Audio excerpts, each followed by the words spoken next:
hari ini sebagai penutup sesi ini dengan satu pertanyaan penting dari saya. Apakah upah buah berkat yang nyata dari hidup dalam kerendahan hatian? Oke, ini yang kita pelajari hari ini. Kita akan belajar bersama dengan seorang narasumber yang bukan hanya mengajar firman Tuhan, tapi juga telah menjalani dalam kehidupan nyata bahwa setiap prosesnya itu tidak mudah. Beliau ini seorang istri, seorang ibu dengan 4 anak, dokter gigi, pelayan Tuhan yang luar biasa. Mari kita sambut Ibu Indayani.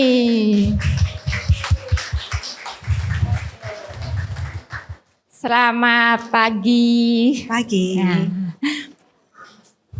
Bisa, Ci? Oke. Saya kenal Ibu Indayani ini sejak saya masih kecil. Kira-kira umur 9-10 tahun ya. Jadi saya sekolah minggu di sini. Bukan di gereja ini, kita dulu masih belum di gereja ini. Sekolah minggunya itu kebaktiannya di gedung bioskop gitu. Terus kita kalau mau sekolah minggu itu gelar tiker. Jadi guru-guru pada gelar tiker semuanya. Nah, salah satu waktu guru-guru gelar tiker, anak-anak itu nunggu, ada yang di tangga, di mana sambil melihatin gurunya gelar-gelar tiker gitu. Saya itu selalu terpesona dengan 2 guru, bukan yang ngajar saya, 2 guru. Salah satunya Ibu Indayani, satunya itu Ibu Armita. Dia itu kalau welcome anak itu buat saya itu expert banget gitu. Halo, selamat pagi. Jadi saya itu yang bukan muridnya itu di tangga itu ngelihat dia itu kayak terpesona gitu.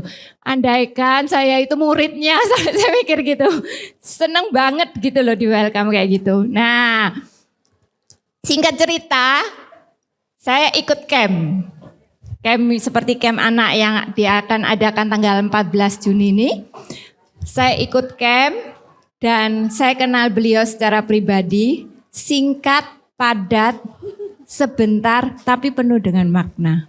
Saat di camp itu kita ada program di mana anak-anak itu kalau makan, minum, tidur, kita dapat poin. Karena saya masih kecil, namanya anak-anak ya kepingin dapat poin. Makan harus habis. Wah, saya makan. Waktu itu hari pertama, enggak mengerti kalau makan kok kebanyakan boleh minta dikurangi gitu. Karena makan harus habis, saya habisin itu makan dengan cepat. Setelah itu sekian lama perut saya sakit. Saya di pojok duduk sendirian, semuanya udah masuk di sesi acara. Tiba-tiba ada seorang kakak pembina datang. Modelnya itu lembut gitu ngomong, duduk persis sebelah saya gini. Dia tanya, kamu itu kenapa? Baru ditanya gitu langsung berlinangan air mata. Perut saya sakit. Loh kenapa? Kekenyangan. Jadi sundukan. Tapi kan saya enggak ada yang kenal. Ini camp pertama. Tapi beliau ini dengan setia nungguin.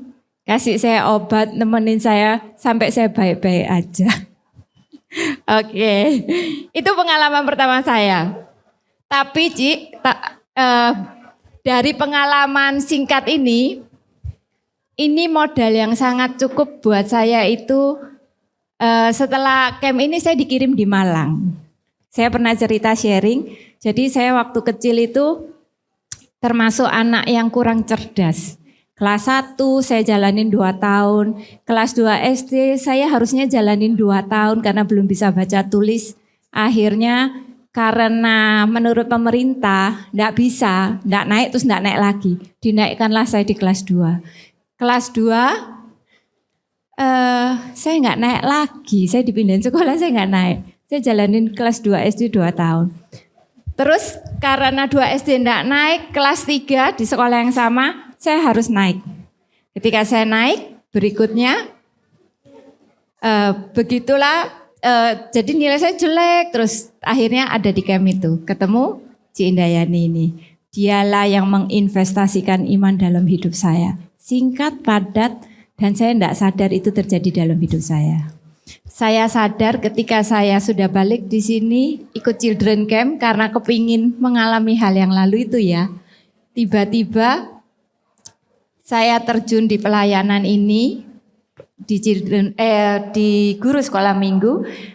Di satu doa diadakan doa kakak-kakak sekolah minggu. Mereka berdoa tentang anak-anak. Jadi mereka itu punya program mendoakan setiap anak-anak yang melayani. Ketika doa, Tuhan itu kayak buat film, jeblek. Ya waktu itu, tiba-tiba itu Tuhan ingatkan peristiwa itu.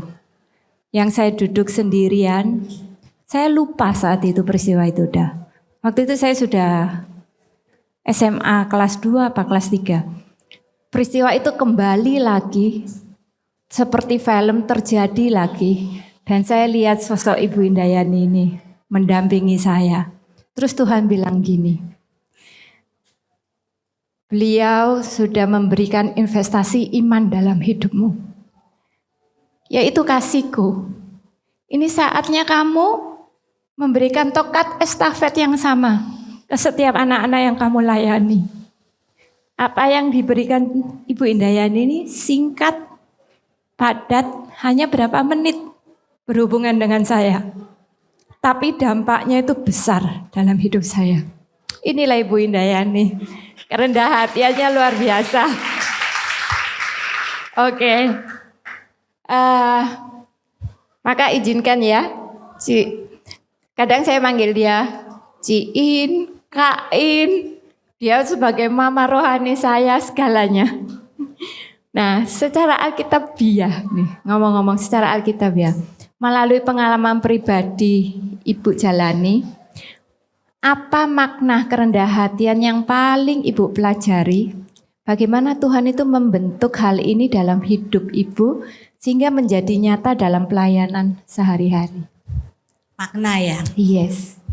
Kalau di sini secara alkitabiah saya kira udah cukup jelas ya. Saya nggak akan bahas lagi yang di sini. Cuman saya pengen untuk clear antara rendah hati sama rendah diri. Iya. Ya itu biasanya mirip tapi bertolak belakang, ya kan? Apa yang dikatakan rendah hati itu sebetulnya orang yang rendah hati itu orang yang percaya diri. Oh, oke. Oke, kalau yang rendah diri itu enggak percaya diri, bertolak belakang, ya kan? Rendah hati itu enggak sombong jelas, dan dia enggak angkuh, ya kan? Tapi kalau yang rendah diri itu enggak merasa cukup, semuanya itu kayaknya enggak kurang gitu ya. Untuk dirinya sendiri pun dia merasa kurang, ya kan? Dan kalau orang yang rendah hati itu pasti percaya diri. Iya. Dia konten. Dia itu merasa aman. Ya kan? Karena seperti itu dia nggak perlu menunjukkan dirinya sendiri. Biasanya dia biasa-biasa aja. Mungkin nggak kelihatan kalau kumpul bareng-bareng gitu biasanya nggak kelihatan gitu ya. Yang satu hal dia mudah say sorry. Ya kan? Okay. Dan tidak mempedulikan apa kata orang tentang dirinya. Oke. Ya kan? Satu contoh yang paling jelas, ya jelas Tuhan Yesus sendiri. Dia itu orang yang rendah hati tapi bukan rendah diri. Dan juga tidak bisa dibilang dia itu enggak ada apa-apanya. Dia itu maha kuasa, dia itu luar biasa, dia itu anak Allah. Tapi dia mau merendahkan diri, itu contoh yang paling jelas kalau di Alkitab. Ya kan? Yeah.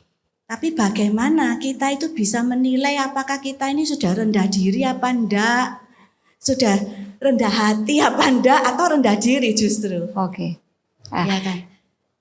Enggak bisa. Itu kayak ulangan. Yang menilai orang lain. Bukan diri kita sendiri. Betul enggak? Ya. Kalau kita ngomong, aku ini loh rendah hati. Jadi tanda tanya enggak? Enggak cocok kan? Iya. Sudah rendah hati, cantik, apalagi enggak sombong, apalagi suka menabung katanya. Ya. Jadi yang menilai bukan kita. Ya. Tapi yang menilai adalah orang lain. Oke? Oke. Nah, Ci kalau boleh Kalau boleh flashback ya. Tadi kan bilang rendah hati itu tidak rendah diri. Bu Indayani ini punya 4 anak. 2 perempuan, 2 laki-laki gitu. Kalau boleh flashback 20 tahun, kurang lebih 20 tahun yang lalu. 30. Apa? Oh, 30. Hampir 30 tahun yang lalu. Oke, hampir 30 tahun yang lalu. Waktu itu anak-anak yang paling kecil itu namanya Alvin. Alvin masih bayi ya saat itu. Enggak juga, belum. Sudah SD. Oh, waktu itu sudah SD. Oh, sudah SD ya. Nah, waktu itu ada peristiwa yang mengagetkan. Buat saya aja yang mendengar itu kaget, apalagi yang mengalami gitu. Bahwa saya dengar bahwa Bu Indayani ini terkena kanker. Jadi dia didiagnosa kanker, betul ya? Boleh nggak Ibu cerita bagaimana awal tahu tentang kanker itu dan apa perasaan pertama yang muncul? Karena itu kan sesuatu ya, mendengar kata-kata itu. Ini saya nggak bisa sembunyi dari Lili, ini dia tahu rahasia saya semua. Ya waktu itu memang pernah saya didiagnosa CA Mame. Ya waktu anak saya masih SD. Sebetulnya kejadiannya sudah cukup lama. Dari sejak saya terakhir melahirkan, menyusui kan sampai setahun lebih itu. Nah di situ mulai ada kecurigaan itu. Cuman saya masih belum ngeh gitu ya. Iya, enggak aware ya. Rasanya bukan enggak aware, ya tahu something wrong di situ. Tapi mau apa gitu, mau diapain gitu kan. Ada takutnya juga lah jelas ya. Terus tapi Tuhan tuh luar biasa gitu. Jadi dia itu kayak nuntun aja gitu. Sampai suatu saat itu mau periksa tapi tertunda terus karena saya juga praktek waktunya. Jadi janjian sama dokter itu mesti susah kan? Iya. Kan sama-sama prakteknya, jam prakteknya kepake juga. Tapi juga sebetulnya alasan gitu ya. Iya. Ya karena ingin menunda-nunda aja gitu. Sampai suatu saat itu di hati, di pikiran itu bilang, periksa gitu. Periksa ya Tuhan. Periksa dah Tuhan. Saya itu cuman gitu. Ya sudah, saya mau periksa. Detik saya ngomong ya saya mau periksa, itu sepertinya terbuka semua jalannya. Tek gitu keluar sampai akhirnya saya jadi periksa. Waktu periksa diagnosa keluar betul. Ya ada pemeriksaan pendahuluan sebetulnya waktu itu. Waktu pemeriksaan pendahuluan terus saya waktu itu mungkin dipersiapkan ya sama Tuhan ya. Waktu itu saya ikut pelayanan desa di luar kota sama waktu itu dari Pastor Jason yang dari Singapura itu datang, dia bawa timnya dari USA. Terus ada yang mau pergi ke desa-desa, jadi kita ke pelosok-pelosok gitu di gereja-gereja kecil. Dan waktu di situ saya harus menerjemahkan salah satu pembicaranya. Dengan kondisi saya baru saja tes dan belum keluar hasilnya. Hasilnya belum tahu waktu. Oke. Terus waktu itu dia khotbah, saya nerjemahkan. Khotbahnya apa? Istrinya baru meninggal karena CA. Saya itu bisa bertahan di situ, saya sampai selesai. Tapi begitu selesai saya ambruk. Saya nangis sampai jemaatnya itu, ini kenapa kok yang nangis sendiri? Nangisnya itu luar biasa. Tapi di situ saya ada penghiburan dari Tuhan juga. Kayaknya kayak disiapin gitu ya. Oke, sudah. Terus sampai yang pembicara juga bingung. What happened with you? Katanya gitu. Gak bisa cerita saya. Sampai akhirnya sudah sampai balik ke hotel, barulah saya cerita. Dan di situ saya didoakan. Banyak hamba-hamba Tuhan di situ. Ini belum tahu hasilnya ya? Belum tahu, baru cek. Begitu saya sampai rumah, besoknya saya cek. Kebetulan yang pegang juga kakak ipar saya sendiri, Dr. Paulus, karena dia radiologi. Dan dia bilang, positif CA. Tindakan gitu. Gimana perasaannya waktu dengar positif gitu? Ya udah, terus habis kena kemarin seperti itu, nothing you can do, ya kan? Saya waktu itu cuma bilang sama suami, ya udah bilang. Terus suami cuma bilang gini, nggak apa-apa katanya gitu. Tapi kita mesti bilang sama anak-anak, jangan sampai anak-anak tahu dari orang lain. Akan tidak baik. Saya bilang, ya kamu yang bilang, nggak mungkin aku bilang, pasti nggak bisa ngomong aku bilang. Oke, akhirnya dikumpulkan, kita ngumpulin anak-anak, kita bilang, Mama ada ini gitu ya. 4 reaksi anak, 4 reaksi yang berbeda. Oh gitu ya. Semua berbeda. Saya nggak bisa cerita sini panjang, tapi pada akhirnya yang saya dapat adalah mereka itu lebih perhatian ke saya. Suami juga lebih perhatian ke saya. Saya enggak kehilangan.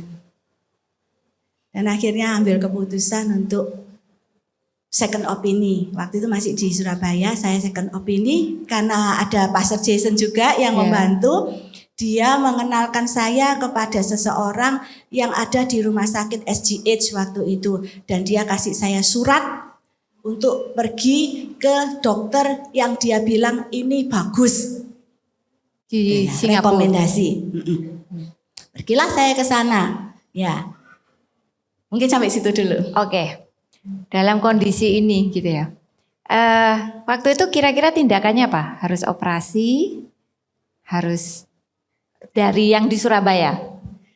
Surabaya juga sama sebetulnya. Harus tapi diangkat atau harus ngalami kemo? Itu juga dokter yang di Singapura itu bilang take it, ambil gitu. Nah, Ya waktu kan?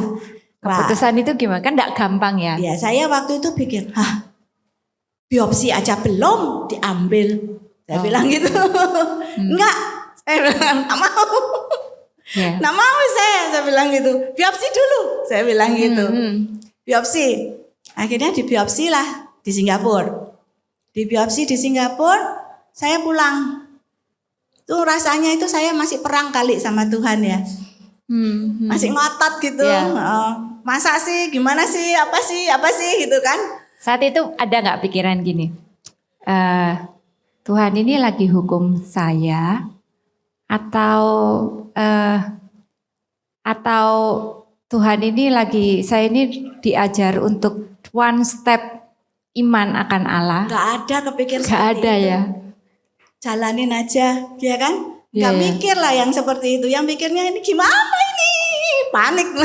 Iya benar. Panik gitu aja. Dan akhirnya ya saya masih sama Tuhan sendiri ya gitu. Gimana. Dan akhirnya pada suatu saat di sana itu juga saya waktu biopsi ketemu sama orang-orang sesama, senasib. Dan ada yang sudah sembuh, dia bilang gini, udah ambil aja, ngapain nyimpen aliens di situ, dia bilang gitu. Dia sudah menjalaninya gitu ya. 1 masuk di sini, oke, diambil ya Tuhan, diambil ya gitu. Terus akhirnya biopsi saya pulang. Begitu saya pulang, sebetulnya bisa kembali, tapi waktu itu saya memilih untuk pulang. Pulang saya pikir-pikir dulu, saya bilang, kapan operasinya nanti saya lihat lagi gitu kan. Tapi pada waktu saya memutuskan itu di rumah, waktu tidur suatu saat tiba-tiba itu jahit karena posisi saya bukan disedot tapi diiris ya. Jadi ada cairan. Tiba-tiba itu tengah malam saya bangun itu karena baju saya basah. Bior benar-benar bagian depan ini basah semua. Isinya air dan darah. Waktu itu saya bilang, saya tidak bisa ngomong, apa ini? Saya besoknya langsung telepon dokternya. Saya bilang, kapan saya bisa operasi? Secepatnya. Secepatnya. Dokternya malah tunggu dulu. Jadi dia yang malah bilang tunggu, kita cek lagi gitu. Tapi pada saat itu saya memutuskan untuk I still want to live. Aku masih mau lihat anakku, aku masih mau lihat suamiku, aku masih mau hidup. Ya. Gitu. Singkat cerita, waktu itu akhirnya ngambil keputusan diangkat. Ya. ada nggak rasa kayak kita wanita ya pada umumnya, kita yang payudaranya kurang besar, rasanya pengen disumpel, ya kurang percaya diri gitu. Saat ngambil keputusan harus diangkat kan, sosok seorang wanita itu kan seakan-akan itu kayak hilang separuh juga gitu. Kesempurnaannya, langsung ada enggak pemikiran kenapa Tuhan harus aku yang jalani ini? Pasti ada, ya kan. Concern saya ya suami, jelas kan. Ya. Tapi bersyukur waktu saya bilang, waktu kita berencana itu ada ada plan A, plan B, plan C. Plan A kamu take clean cut. Yang kedua diperbaiki, diperbarui, janjinya bagus, diambilkan lemak dari sini, kamu nanti tidak jadi kurus, dimasukkan di sini, ada prosesnya, ya kan? Dan yang ketiga adalah kemo dan pengobatan, ya kan? Ya yang bisa ditanyain ya suami lah, ya kan? Iya. Tergantung, satu duit Gimana? dari dia, Ya betul. ongkos biasanya juga dari dia, ya kan? Yang kedua pada waktu itu ya saya tanya, so gimana ini? Pada waktu itu anak saya mau masuk sekolah universitas yang pertama. Jadi kita punya simpanan uang yang dikhususkan sebetulnya untuk dia sekolah. Bukan untuk ini, kan ini emergency gitu kan. Tapi pada waktu saya bilang, itu lain masalah. Tapi waktu saya bilang sama suami gimana nih gitu ya. What should I do? Aku mesti apa? Aku bilang gitu. Jawabannya dia tahu apa? Saya harap kalau suami-suami yang di sini ngalami seperti itu, ini yang perlu. Dia cuma bilang gini, ada itu, enggak ada itu tetap kamu kan? Sungguhan, saya bilang itu bener. Iya. Support suami penting ya. Itu yang membesarkan hati saya. Dan itu yang membuat saya kuat. Terus waktu dokternya tanya, jadi gimana operasinya? Mau pilih yang mana? Clean cut dok? Apa kalau memang saya harus ada maksudnya diperbaiki atau dikembalikan ke asal, itu gunanya untuk apa? Dia bilang, enggak ada. As long as you can see yourself in the mirror, it's okay. Then it's okay. Selama kamu bisa menerima dirimu dan melihat dirimu di kaca, no problem. Enggak ada apa-apa. Ya, saya bilang. Clean cut, saya bilang. Take it. Saya bilang, ambil. Pelajaran kehati-hatiannya apa Cik dalam pernikahan? Jadi itu membuat keputusan itu enggak saya sendiri. Dua pihak ya. Tapi karena ada suami keluarga, yang mendukung. anak-anak. Dan anak-anak yang mendukung. Ya. Oke. Nggak mudah ya ngambil keputusan seperti itu. Bersyukur kalau memiliki suami kayak Kak Ben kalau saya manggil. Tapi enggak semua laki-laki seperti itu gitu. Jadi ya ini salah satu berkat yang Tuhan berikan. Boleh enggak saya mengatakan hal seperti ini? Berkat bisa dibilang ini reward enggak? Reward kerendah hatian.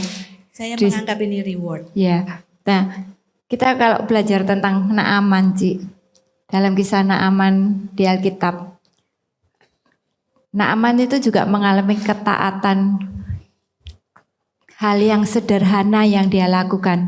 Diminta sama Tuhan mencelupkan diri 7 kali aja. Waktu itu nanti mungkin Ciin bisa bantu cerita sedikit tentang Naaman. Waktu dia mengambil keputusan di Sungai Yordan mencelupkan diri, itu pasti tidak mudah. Sama kayak Bu Indayani saat itu mengambil keputusan untuk operasi, rasanya kayak merubah segala hal gitu. Tapi kunci ketaatannya itu justru membawa kesembuhan. Momen-momen ketaatan kecil yang Ibu alami, itu saya melihat kayak membawa dampak yang besar gitu. Bisa cerita sedikit tentang? Boleh. Waktu saya nyiapin ini itu saya baca tentang Naaman. Naaman ada di sini ya. Saya harap sudah pada baca semua ya. Jadi saya nggak akan mengulang detail ceritanya, tapi apa yang saya dapat saja. Oke? Oke. 1. Naaman itu panglima dari Raja Aram. Dia besar karena dia mengalahkan Syria. Betul? Tapi ada ayat selanjutnya. Itu karena Tuhan telah memberi kemenangan buat Naaman.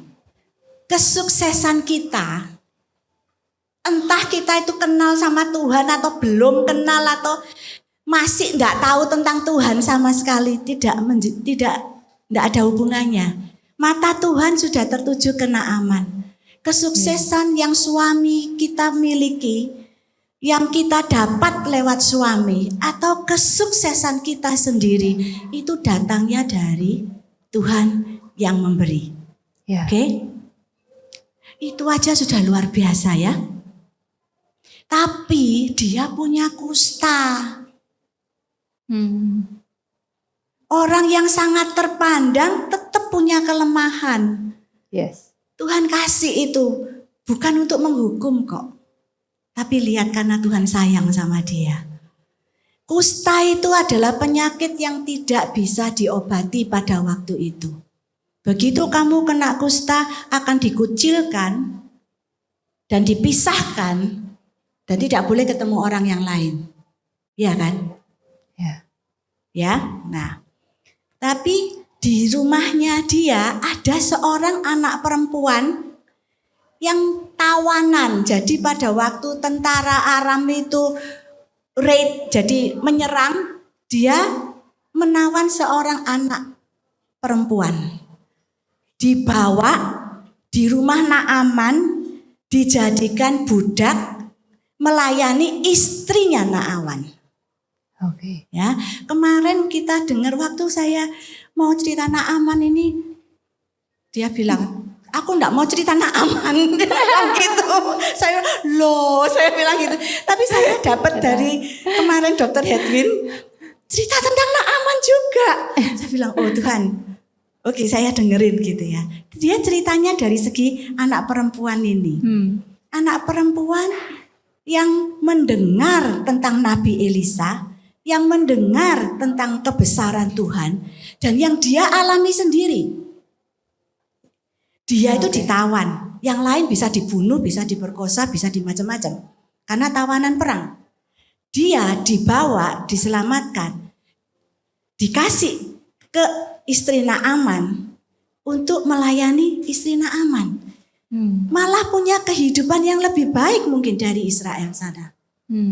Makan cukup, berkat Tuhan itu ada di dalam hidupnya. Pemeliharaan Tuhan ada di dalam hidupnya. Benar gak? Ya kan? Dia dijagai. Tapi dia ini pasti anak yang smart. Dia tahu kapan dia harus berbicara. Dia tahu kapan dia harus diam. Kalau enggak, mana mungkin istrinya Naaman itu dengar, ya enggak? Mana mungkin dia bisa dekat sama itu ya? Oke, ini dari pihak anak kecil itu ya. Terus akhirnya dia bilang sama cerita-cerita sama nyonyanya, kalau saja Tuhan itu mau dan pergi ke Israel, di sana ada nabi yang bisa menyembuhkan dia. Pasti kalau ketemu pasti sembuh. Ada iman. Saat itu There is a faith. kusta itu tidak mungkin bisa disembuhkan ya. Pada waktu itu saya rasa kalau di Alkitab kita tahu semua ya. Harus Kalau dikucilkan. kusta disingkirkan kan. Ya. Nah sekarang Naaman ini tahu dia kusta. Saya dead end kayak CA gitu ya. Rasanya itu gitu kan. Tapi mungkin Naaman waktu itu belum parah. Atau karena dia pakai baju kebesaran, baju panglimanya gak kelihatan. Dan belum ada tanda-tanda. Kalau kusta itu kan kadang-kadang tatap putus. Ya kan? Bisa cacat, bisa putus. Sebetulnya kelihatan. Tapi ini dia masih bisa menjadi panglima. Dia masih bisa menghadap raja. Ya kan? Nah, dari seorang anak ini dia ngomong-ngomong sama tuannya sama nyonyanya. Terus nyonyanya ini, istri Naaman ini yang bilang sama Naaman, ini loh, anak ini bilang gini gitu. Di Alkitab ditanyain, dibilang seperti itu.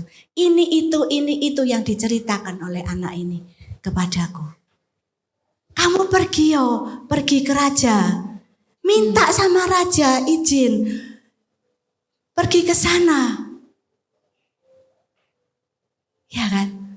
Ke Menghadap kota ke raja Israel. Belum. Menghadap ke raja Aram dulu minta izin. Karena dia bawahan dia panglima dari raja. Ya, dari raja Aram. Karena enggak semua tentaranya ini enggak bisa langsung ujuk-ujuk pergi ke Israel ya. Pasti, ya kan, enggak mungkin dia melewati itu. Jadi Naaman pergi ke raja, dikasih surat ke raja Israel, dia dikasih surat ke raja Israel, sama raja Israel dikasih surat. Yes. Dia menghadap kepada raja, dia bilang, "Raja, izinkan aku pergi ke Israel. Aku ini sakit." Entah dia ngomong sakit kusta atau enggak, pokoknya aku mau pergi berobat ke negara sebelah, ke Israel. Sama raja dikasih surat kuasa. Suratnya ini pergi ke rajanya Israel. Suratnya kayak mikir saya itu juga dapat surat kuasa untuk mendapatkan yang terbaik. Waktu saya ke Singapura, ya kan? Tapi dia pergi, dia siap-siap bawa. Kalau kita mau pergi berobat ke luar negeri lah mesti siap-siap dulu tuh ya.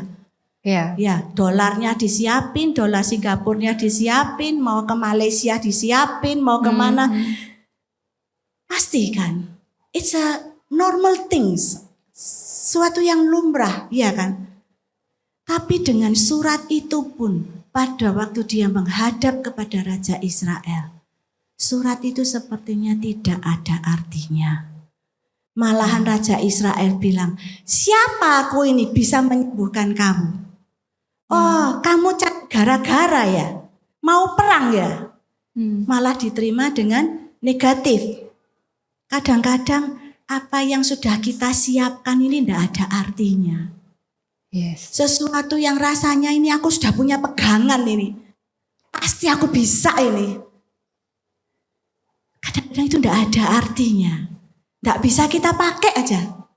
Ya kan? Sampai Raja Israel itu dia tuh ngoyak jubahnya. Saya baca jubah kalau sampai sudah dikoyak itu sudah mentok, sudah mentok sudah. Dia bilang, ini kalau mau perang. Karena aku tidak bisa nolong. Ya. Ada Elisa, hamba Tuhan, hamba Allah yang di Israel mendengar hal itu. Dan dia bilang, nyuruh suruhan ke raja. Bayangin, bukan dia datang sendiri ke raja. Dia nyuruh suruhan ke raja. Pada waktu raja itu panik, dia bilang, dia tidak marah. Tapi dia senang. Kenapa? Ada jalan keluar. Elisa bilang gini, kenapa kamu sobek jubahmu? Suruh ke sini. Supaya dia tahu di Israel ini ada Nabi Allah. Apa yang terjadi? Wah, cepat-cepat mau pergi ke Elisa. Sana pergi ke Elisa. Naaman dengan pasukannya, prajurit-prajuritnya, kereta kudanya, semuanya berangkat sampai di depan rumah Elisa. Pada waktu ada di depan rumah Elisa, dia sudah pergi dan menunggu panglima ini datang. Yang keluar suruhannya. Dan dia cuma bilang, Pak, suruh mandi jebur di sungai 7 kali. Ya. Apa yang terjadi? Marahlah dia. Sometimes reaksi kita kalau kena sesuatu yang tidak enak, marah. Iya, of course. Betul nggak? Nggak marah sama yang di hadapannya aja. Caranya kemana-mana. Ini aku sudah datang jauh-jauh, nggak tahu dia aku panglima. Yang keluar suruhannya lagi. Dan disuruh mandi lagi. Dia bilang sungai Parpar dan sungai di sana jauh lebih baik. Kalau aku mandi di sana aku bisa sembuh. Kadang-kadang kita suka ngomong gitu ya. Pada waktu ngamuk, marah, emosinya tinggi sekali. We never think about it. Kita cuma jeplak aja. Loh kalau memang sungai itu bisa nyembuhkan, ya cemplunglah di sana. Ngapain ke sini? Ya kan? Marah dan dia pergi. Ya kan? Apa yang dilakukan Elisa? Dibiarkan. Pada waktu kita marah sama Tuhan. Pada waktu kita merasa tidak suka. Tuhan kok aku kayak gini? Kenapa ini terjadi? Wes gak gereja-gerejaan. Aku keluar dari gereja ini. Aku tidak mau di sini lagi. Sering terjadi. Tuhan ngapain? Didiemin. Pergilah. Ya. Iya kan? Kalau kita nggak taat ya, diizinkan. Bukan itu kita taat, diproses. Dia belum taat. Dia kan nggak taat saat itu. Tuhan biarkan dia diproses. Bagaimana reaksi dari yang tidak enak itu terjadi? Ya kan? Nah, terus Naaman akhirnya sampai di sana marah-marah. Dia pergi. Untung dia masih punya apa? Anak buahnya. Anak buahnya bilang apa? Bapak, kalau yang aneh-aneh kan yang susah-susah mau enggak? Mau. Ini loh cuma mandi 7 kali toh, nyemplung, enggak ada apa-apa, enggak bayar, enggak apa. Just do it, why not? Gitu ya, kenapa? Kadang-kadang ya, kita itu ya, pikirnya Naaman ya, waktu itu dia datang, Elisanya Nabi Allah itu keluar, dia berbuat sesuatu yang heboh, dia gosok-gosok mungkin di tempat-tempat yang ada lukanya dan dia sembuh. Nothing happen, tidak terjadi. Pikiran kita dan pikiran Allah itu bisa jauh sekali. Apa yang kita pikir, seharusnya Tuhan gini dong. Masa begitu? Loh, kamu ini Tuhan apa sah? Iya kan? Kita benar yang ngatur, menentukan. Kok kita yang ngatur Tuhan?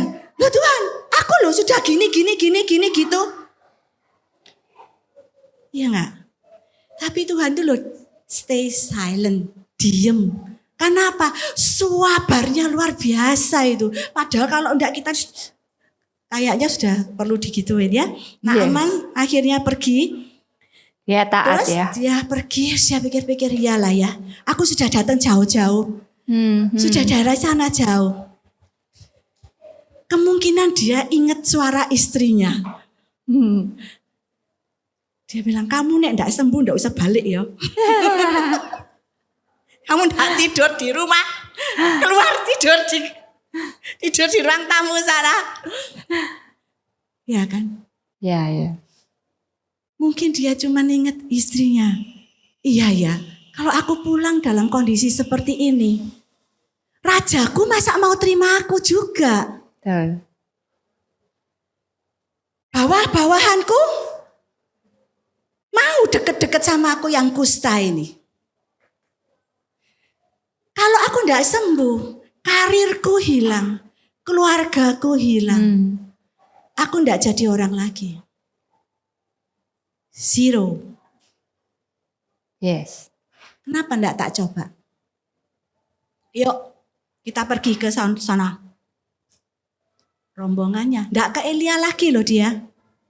Tapi dia pergi ke sungai situ. Waktu di sungai situ dia lihat. Sungainya enggak bersih. Suasananya tidak mendukung. Ya udahlah. Daripada coba apa salahnya coba jebur. Masuklah dia. Kalau di sekolah minggu saya suka gini.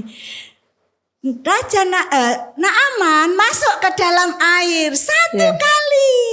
Biur. Wah, anak-anak kan seneng ya. Yes. Dia muncul lagi. Kedua kali. Biur.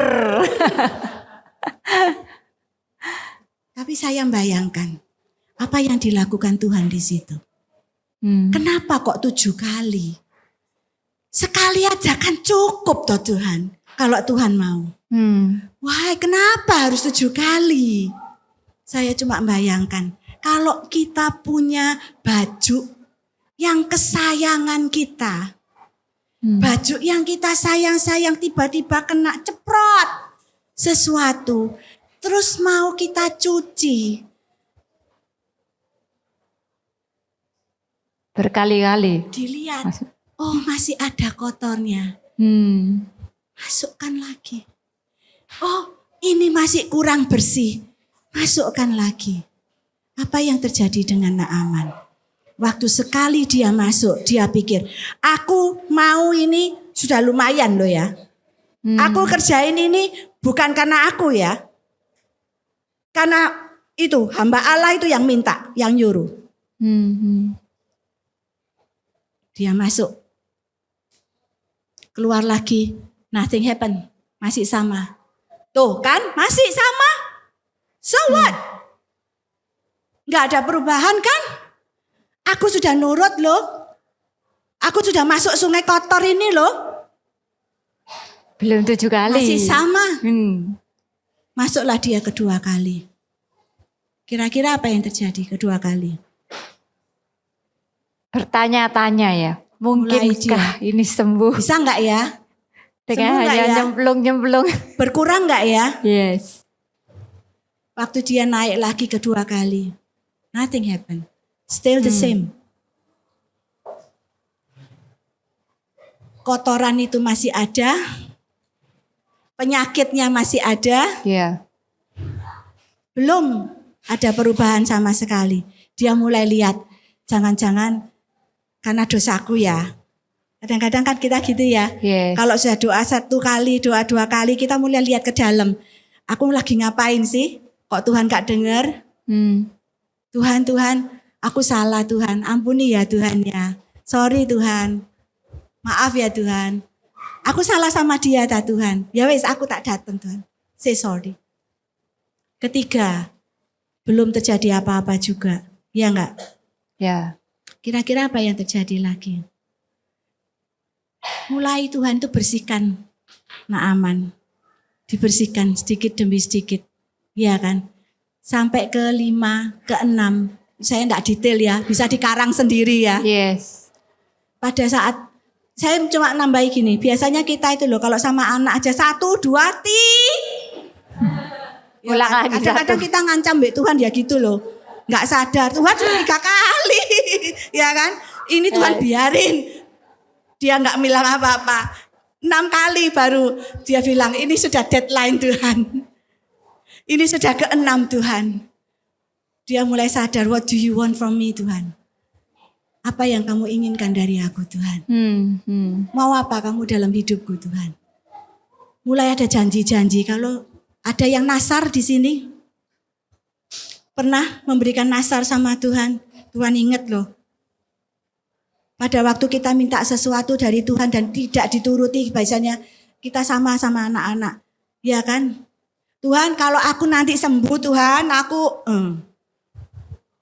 ingat-ingat ya, nasar, janji. Ya. Yang Tuhan izinkan atau yang kita keluar dari mulut kita, Tuhan janji, Tuhan tuh juga bisa nagih janji ya. Tapi waktu Naaman sudah ke-6 kali dia bilang sudah mulai desperate ini rasanya. Ini sudah mulai desperate, Tuhan sudah 6 kali nih Tuhan, sudah 6 kali Tuhan. Enggak ada perubahan sama sekali. What do you want? Aku harus apa Tuhan? Kadang kita lupa detail Tuhan kepingin apa ya. Rasanya sudah enggak tahu mesti apa lagi ya kan. Waktu saya ngalami seperti itu dan saya bilang, biar saya bilang Tuhan, this is my life. Tak serahkan kepadamu Tuhan. Dan mujizat itu ada. Waktu kita menyerahkan sama Tuhan. Waktu aku ambil keputusan, ambil Tuhan, ambil Tuhan. Ya. Sudah desperate sudah waktu itu. Yang ketujuh. 7 itu Tuhan bilang apa? Sempurna, kesempurnaan. Hari ketujuh dia rest. Sempurna, sudah cukup. Yang keenam itu yang dihabisi kemanusiaan kita. Keegoan kita. Apa yang masih ada di aku ini loh. Aku ini loh. Itu dihabisin sama Tuhan di keenam. Yang ketujuh sudah pasrah rasanya. Naaman sudah pasrah. Tuhan, this is the last. Kalau aku sembuh-sembuh. Di mana kamu Tuhan? Pada waktu itu dia bertemu dengan Tuhannya. Pada waktu dia merendahkan diri. Sampai ke-7 kali dia nyemplung masuk di air yang kotor itu. Dia sudah tidak punya harga diri lagi. Dia sudah tidak bisa bilang aku ini panglima. Dia sudah tidak punya apa-apa lagi. Kalau aku tidak sembuh habis semua hidupku. This is the last time. I will do apa yang kamu mau. Pada waktu yang sama, dia ketemu sama Tuhan Allah Israel. Pada waktu yang sama, Tuhan angkat dia. Dikatakan apa? Sembuhnya itu sembuh total. Kulitnya seperti anak-anak lagi. Bukankah itu yang terjadi waktu kita dibaptis? Hidupmu menjadi baru. Yes, amin. Pada waktu kita menyerahkan diri kepada Tuhan, kita menjadi seperti anak-anak lagi. Kita diangkat derajatnya, bukan lagi panglima, tapi anak Allah. Karena pada waktu itu dia bilang, now I know there is God in Israel. Yes. Now I know Jesus is my God. Now I know my life is not mine anymore. It is His. Yes. What can you do? Apa yang bisa kita lakukan? Waktu dia keluar dari situ dan dia lihat sudah sembuh bersih. Apa yang dia lakukan? Kembalilah dia ke Elisa. Ini minta apa aja? Oke. Tuhan tidak mau uangmu. Tuhan tidak mau hartamu. Tuhan tidak mau itu 10 tael perak, 10 talenta perak, 6.000 sikal emas, 10 pakaian, tidak mau. That's not what He wants. He want your life. Yes. Tuhan. Dia mau hidup kita. Ya. Gimana kita merespon Allah dalam hidup kita ya? Ya. Oke, sebelum saya lanjut, mungkin ada yang ingin bertanya. Saya kasih kesempatan untuk bertanya beberapa peserta yang ada di tempat ini. Silakan. Oke, sambil kita nunggu ya. Sebelah kiri saya mungkin ada yang ingin bertanya.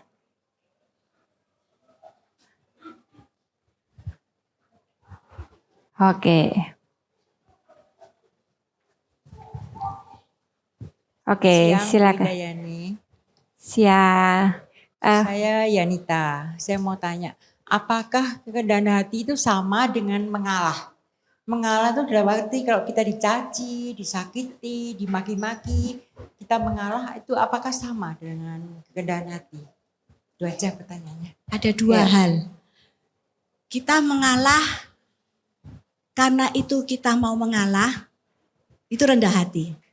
Tapi kalau kita mengalah supaya kita, ya wis lah aku ngalah. Tapi sebetulnya hatimu tidak mengalah. Sama seperti anak ya. Kadang-kadang itu anak itu bisa nurut. Tapi nurut sama gerundel. Ya. Benar enggak? Taat separuh hati. Betul. Kalau kita memang mau taat, mau mengalah, mengalahlah. Tapi enggak pakai embel-embel. Aku sudah ngalah loh. Enggak. That's rendah hati.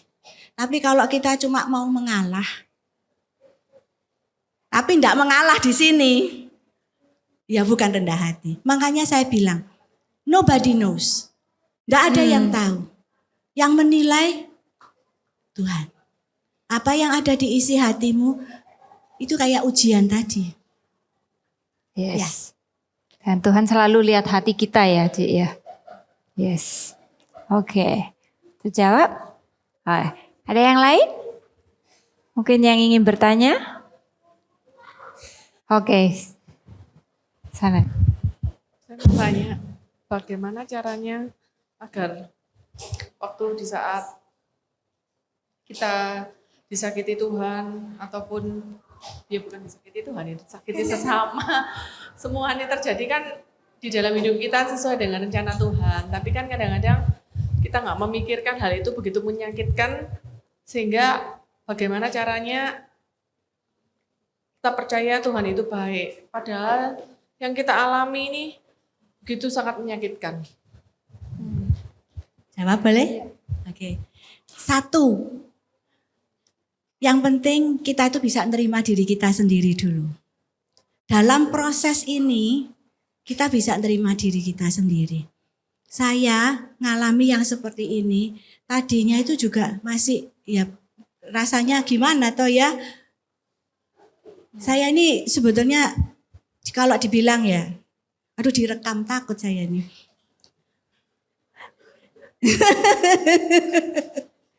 Saya Di-off ya? sudah enggak apa-apa. Saya sudah pernah operasi diambil indung telur. Saya sudah pernah operasi diambil di sini. As a woman, saya pernah ketemu dengan satu orang. Usianya sudah waktu saya ngalami itu dia jauh di atas saya. Dan dia juga mengalami hal yang sama diambil. Ya. Setiap hari nangis saja. Terus dia bilang, iya loh coba aku nggak dioperasi, coba ini, coba itu. Saya bilang, waktu itu saya masih agak muda kan, saya bilang, AI bilang gitu. Saya loh masih umur segini, ya kan. AI sudah umur berapa? Saya loh enggak apa-apa gitu ya. Jadi kalau kita bisa nerima diri kita sendiri, everything will be okay. Tapi kalau enggak, yang deket sama kita aja wegah loh. Iya kan? Soalnya tiap kali deket, iya loh, tahu enggak? Negatif terus gitu. Enggak enak kan? Tapi pada waktu kita bisa menerima proses Tuhan, itu sudah menang. Perkara orang lain, itu lain lagi. Yang penting kita berdamai dulu dengan diri kita sendiri. Yes. Oke, terjawab ya. Oke, ada lagi yang ingin bertanya?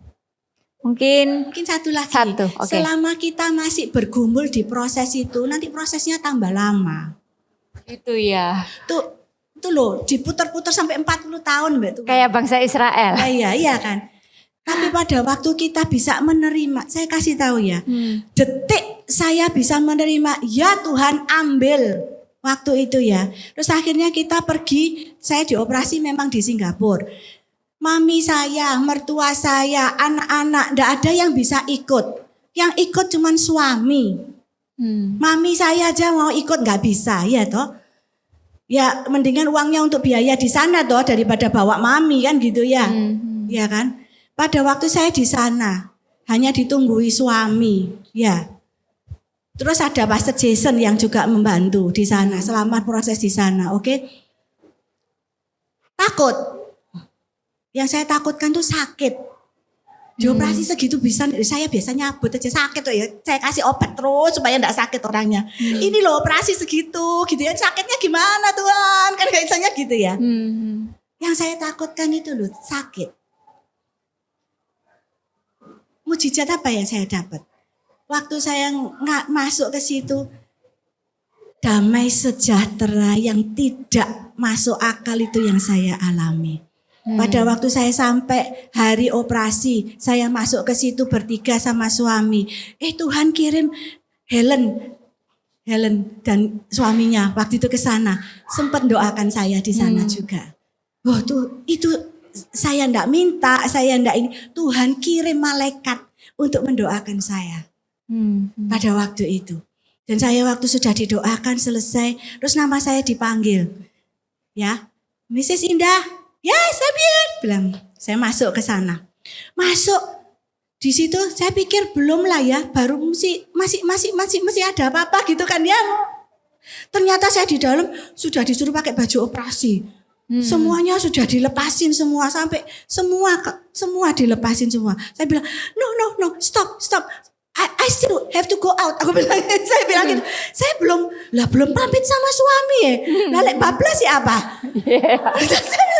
Saya, excuse me, I have to go out. Saya bilang gitu. No, it's already sterile. No, I have to go out. Saya masih mau keluar. You cannot. No, cannot. I have to go out. Okay. Just 2 minutes, okay? 2 minutes. Ya, 2 minutes. Enough. Saya cuma buka pintu. Saya awe-awe suami saya. Saya bilang, wes ya, aku masuk. Aku operasi. Bye. Saya cuma bilang begitu. Biasa kan, cipika. That's it. Karena banyak orang kan, gak bisa macam-macam gitu. Saya cuma bilang bye.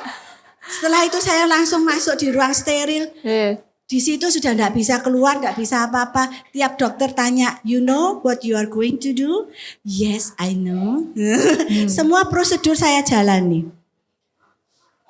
Tapi yang saya tahu ada nyanyian yang keluar dari dalam saya. Saya nyanyi, nggak tahu itu nyanyi apa, pokoknya di situ ada pujian yang keluar. That's not me, itu bukan saya. Kalau saya jerit-jerit pasti, ya kan? Tapi itu yang terjadi pada waktu saya menyerah sama Tuhan. Tuhan, oke, do what have to do. Saya masih mau hidup, saya mau sama suami saya masih mau lihat anak-anak.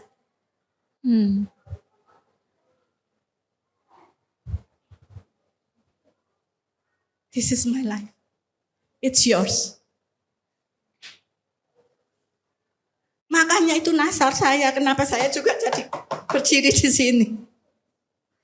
Karena saya tidak bisa bilang tidak. Kalau Tuhan mau hidup saya terbukalah.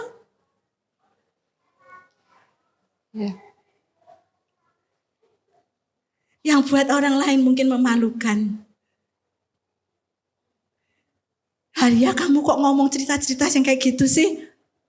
But that's my love for you. And that's His love for me. Rewardnya, saya dikasih suami yang luar biasa. Yang sampai saat ini tidak pernah dia bilang selain apa yang dia katakan. Waktu dia bilang, ada itu, tidak ada itu tetap kamu. Itu dia buktikan sampai saat ini. Anak-anak saya lebih mengasihi saya.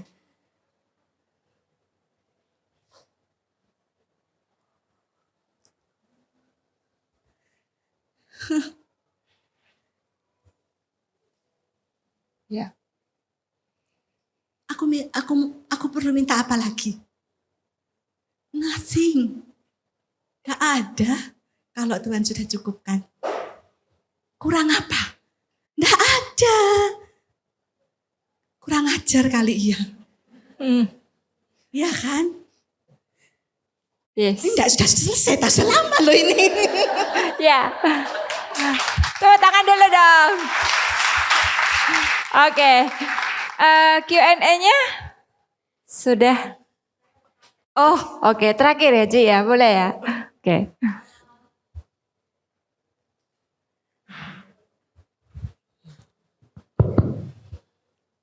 Siang ya Bu, saya Mirna. Saya ini ingin bertanya, konteksnya banyak saya temui di dalam kehidupan saya sehari-hari. Kan kita hidup berdampingan ya Bu, entah dengan keluarga, dengan teman, itu kan nggak semuanya bisa welcome apa yang kita lakukan. Yang nggak bisa welcome akhirnya kan menjadi tanda kutip musuh kita. Nggak istilahnya nggak berkomunikasi lagi. Terus kalau di dalam kehidupan sehari-hari ada orang-orang yang seperti itu dan istilahnya kesalahannya diulang. Suatu ketika mereka kan ya istilahnya suatu ketika membutuhkan bantuan dari kita. Dan kita dikasih kemampuan sama Tuhan untuk membantu mereka. Tapi biasanya kalau sudah gitu Bu, saya sendiri ya Bu, kalau tahu orang itu butuh bantuan dan saya bisa bantu, apakah saya akan membantu? Jawabannya enggak. Lah kok enak ya, wong wis disakiti bolak-balik kok suruh bantu. Kalau bantuannya mungkin dalam hal kebanyakan yang kita gandoli itu Bu, butuhnya misalkan butuh dalam hal finansial, butuh dalam hal memberikan barang. Itu bagi saya tuh berat Bu, padahal mampu, istilahnya kita mampu, tapi daripada tak kasih no DE, tak kasih no wong liya ae. Gitu. Terus yang berhubungan sama jasa misalkan ya Bu, masih maulah istilahnya. Nah, kalau dari konteks kerendahan hati, itu kan nggak masuk sama sekali ya Bu, istilahnya ya harusnya saya harus menolong sih. Wong sudah tahu dia benar-benar membutuhkan dan saya bisa memberi itu. Saya ini bertanya, gimana ya Bu menghilangkan keegoisannya kita dan istilahnya aku rela wes, walaupun dia habis dibantu bencana lagi Bu.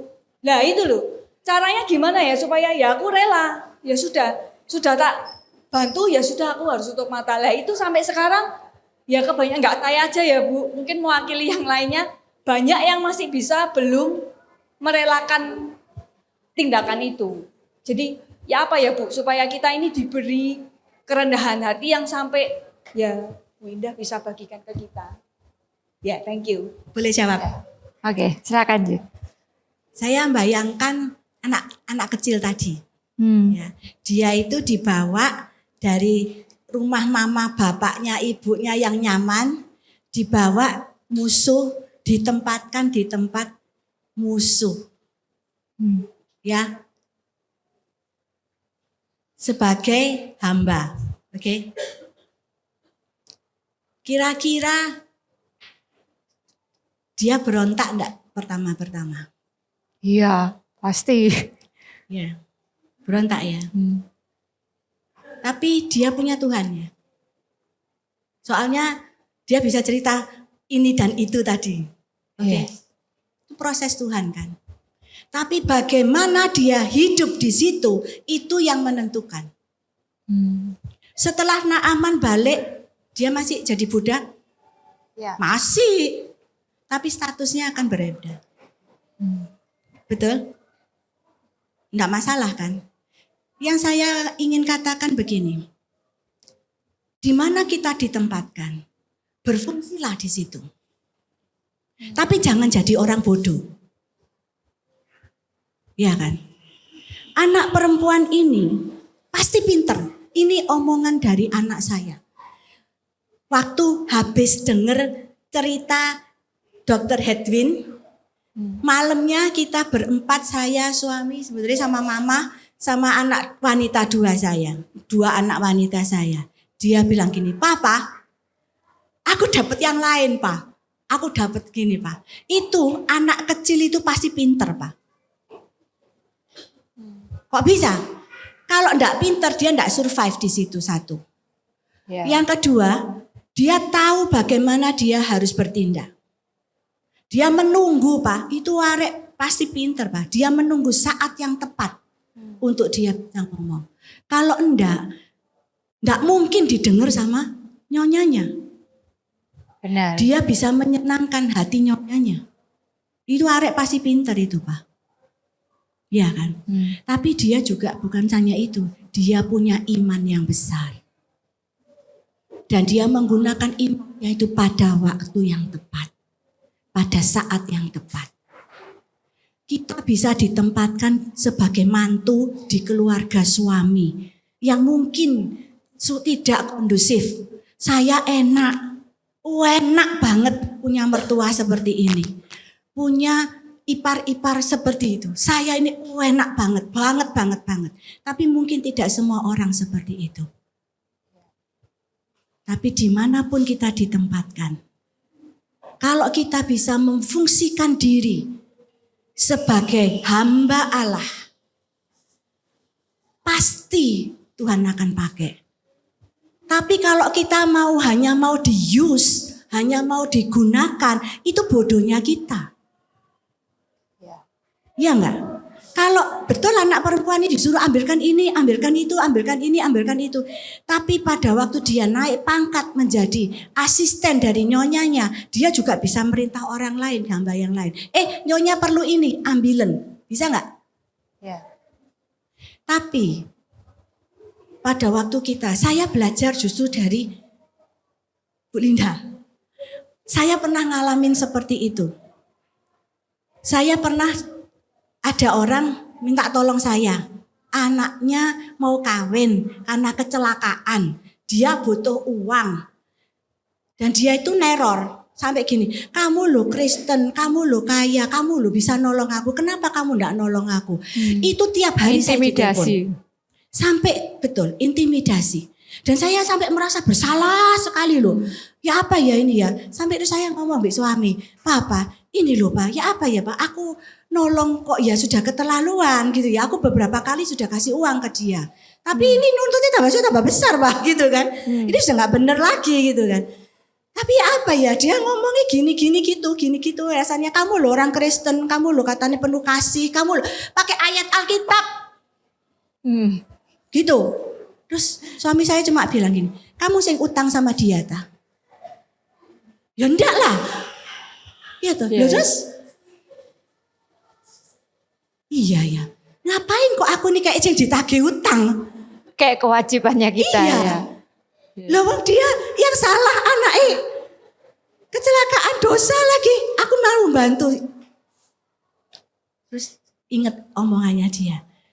Aku punya account khusus buat yang untuk bantu orang lain.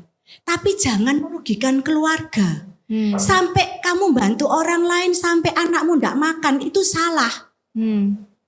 Kamu bantu orang lain sampai keluargamu suffer itu salah. Benar enggak? Aku punya account khusus yang bisa aku pakai. Kalau aku dapat berkat tak taruh di situ. Kalau aku dapat ini tak taruh di situ. Meskipun kadang ada kurang, aku maksa tak taruh di situ. That's it. Kalau itu habis, aku bisa dengan lega aku bilang, enggak ada. Sudah habis. Aku enggak bisa bantu kamu. Kali ini. Bisa? Itu menyelamatkan saya.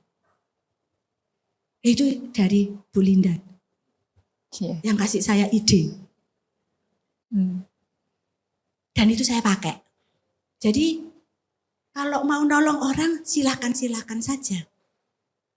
Tapi jangan sampai itu membuat kita suffer. Nggak benar.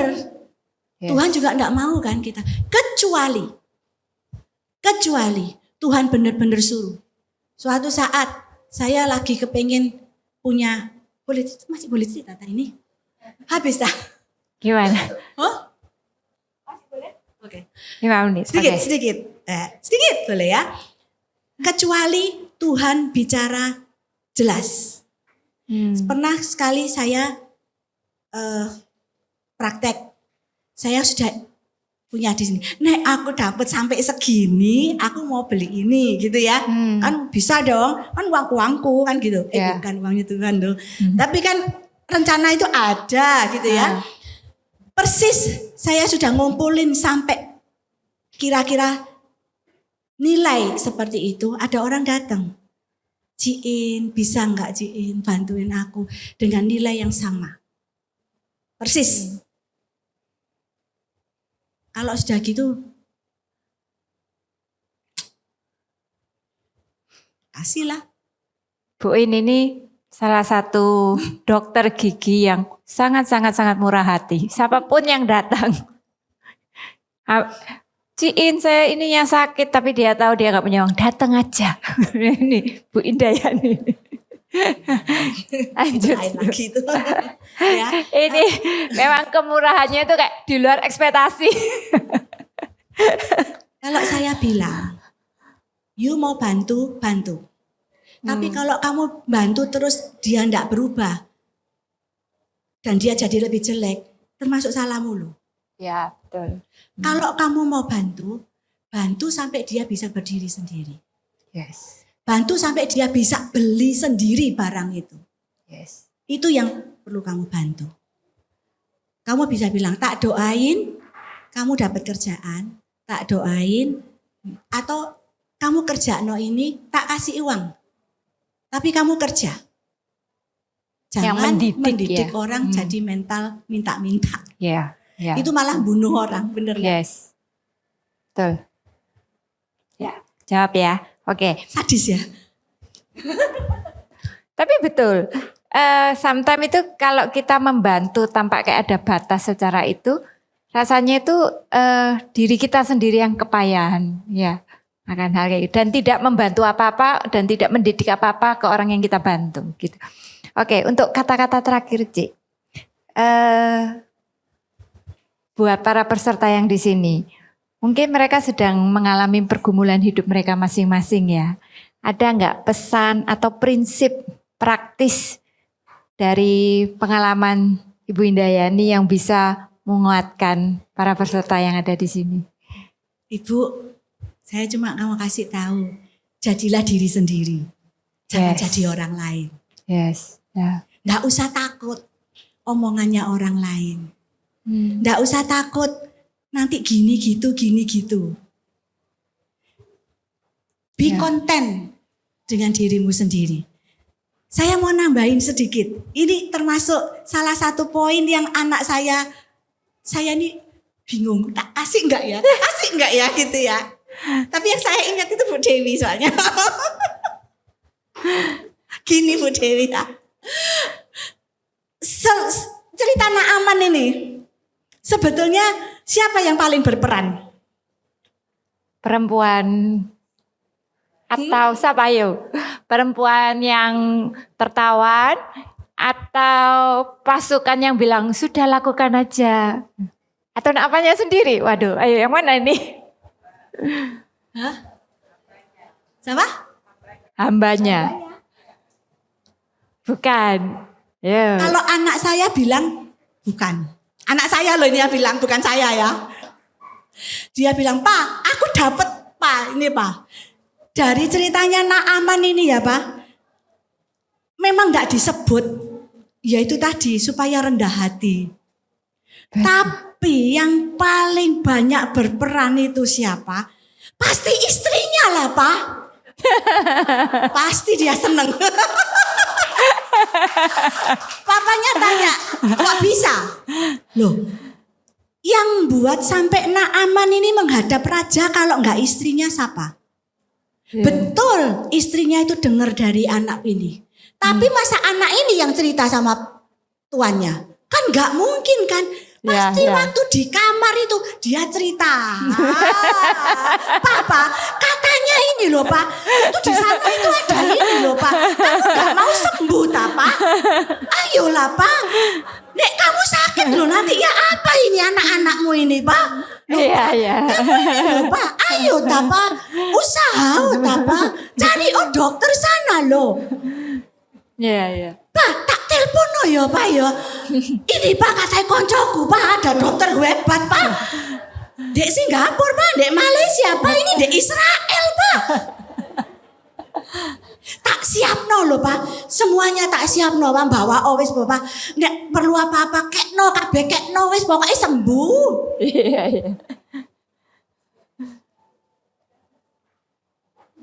Kayak konyol ya. But that's what we are. Gak ada salahnya ibu-ibu. Gak disebut di Alkitab gak apa-apa. Yeah.